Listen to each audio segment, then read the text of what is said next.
Trouble can often be traced to a single strong individual. The stirrer, the arrogant underling, the poisoner of goodwill. If you allow such people to operate, others will succumb to their influence. Do not wait for the troubles they cause to multiply. Do not try to negotiate with them, they are irredeemable.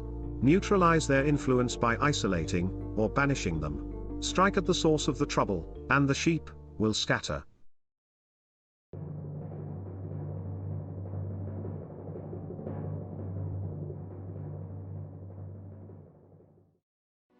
In every group, power is concentrated in the hands of one or two people. To labor under the illusion that this kind of power center no longer exists, is to make endless mistakes, waste time and energy, and never hit the target.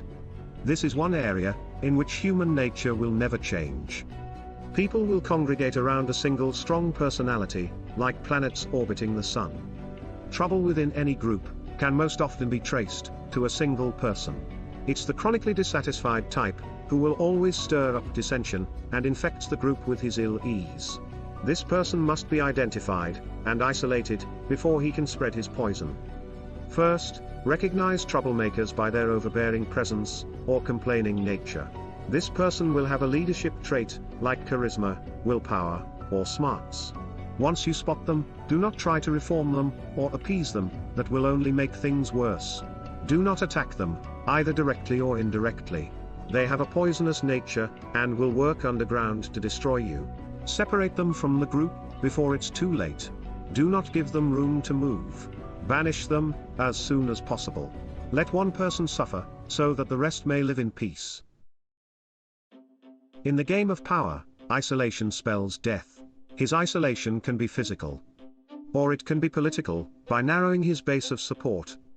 Or you can isolate him psychologically, alienating him from the group through slander or insinuation. Once you recognize who the pot stirrer is, pointing it out to other people will accomplish a great deal. Pot stirrers thrive by hiding in the group, disguising their actions among the reactions of others.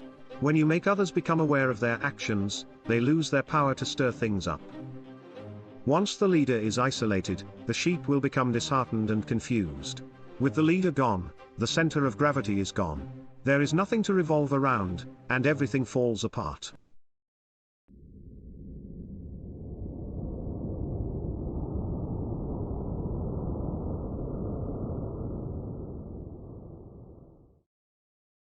A key element in games of strategy is isolating the enemy's power.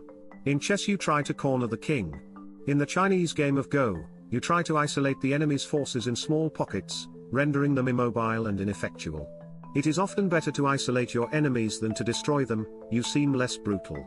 The result though is the same, for in the game of power, isolation spells death. The most effective form of isolation is somehow to separate your victims from their power base. When Mao Zedong wanted to eliminate an enemy in the ruling elite, he did not confront the person directly.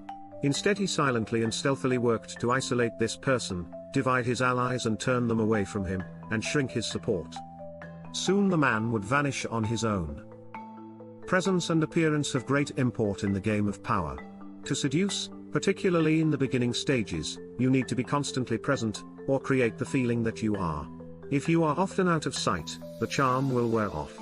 Queen Elizabeth's Prime Minister, Robert Cecil, had two main rivals. The Queen's favourite, the Earl of Essex, and her former favourite Sir Walter Raleigh.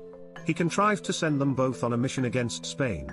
With them away from the court he managed to wrap his tentacles around the Queen, secure his position as her top advisor and weaken her affection for Raleigh and the Earl. The lesson here is twofold. First, your absence from the court spells danger for you, and you should never leave the scene in a time of turmoil, for your absence can both symbolize and induce a loss of power. Second, and on the other hand, luring your enemies away from the court at critical moments is a cunning move. Isolation has other strategic uses. When trying to seduce people, it is often wise to isolate them from their normal social context. Once isolated they are vulnerable to you, and your presence becomes magnified. Similarly, con artists often look for ways to isolate their marks from their normal social environment, steering them into new environments in which they are no longer comfortable. Here they feel weak, and succumb to deception more easily. Isolation then, can prove a powerful way of bringing people under your spell to seduce or swindle.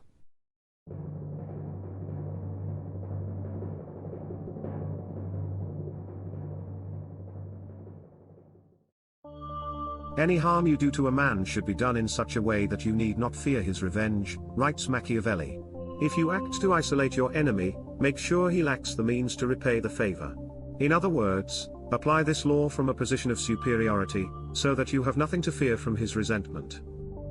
Andrew Jackson, Abraham Lincoln's successor as U.S. President, saw Ulysses S. Grant as a troublesome member of his government. So he isolated Grant, as a prelude to forcing him out. This only enraged Grant, however, who responded by forming a support base in the Republican Party and going on to become the next president. It would have been far wiser to keep a man like Grant in the fold, where he could do less harm, than to make him revengeful.